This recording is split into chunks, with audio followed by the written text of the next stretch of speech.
Another day, another basketball stories na naman ang pagkikwentuhan natin. At ngayon nga, yung balitang trade sa pagitan ng 3-team trade ni Michael Porter Jr. sa Los Angeles Lakers. At ang balitang may pumalit na nga daw ngayon kay Jimmy Butler sa Golden State Warriors. Mismong si Coach JJ Redick na rin naman nga ang umamin na ang Lakers ang isa sa mga worst shooting team sa NBA ngayon. Pero ayon rin naman nga sa naging pahayag ni LeBron James sa kanyang interview, hindi rin naman nga daw siya nag-aalala sa kasalukuyang kalagayan ngayon ng Lakers dahil darating nga ang oras na mas gaganda pa ang kanilang susunod nilang laban. Ngunit kung ang ilang mga analyst nga ang tatanungin, kailangan pa rin nga daw ng Lakers na kumuha ngayon ng bagong shooter na magpapalakas sa kanilang lineup. At isa nga sa mga pwede nila ditong kunin ay si Michael Porter Jr. na isa sa mga pinakamagaling na shooter ngayon mula sa Brooklyn Nets. Ayon nga sa lumabas na balita, isa rin naman nga ito na available na player ngayon sa trade na market na pwede nilang makuha gamit sina Jared Vanderbilt at Rui Hachimura.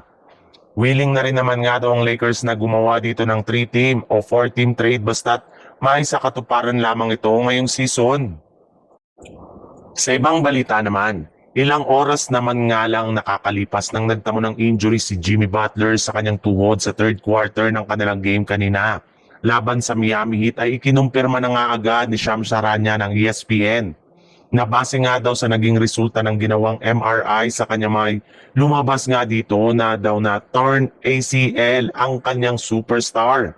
Sa madaling salita, kakailanganin nga nito na sumailalim sa isang operasyon para gumaling ang kanyang tuhod. Pero kasabay rin nga niyan, ay tuluyan na rin naman nga siyang magiging out for the season para sa Golden State Warriors.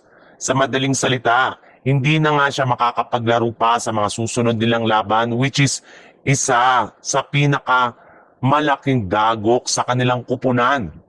Pero sa kabila nga niyan ay hindi pa rin nga nawawala ng pag-asa ang kanilang head coach na si Steve Kerr sa kanilang kampanya since meron pa nga sila mga manlalaro sa kanilang lineup na papalit sa kanilang pwesto.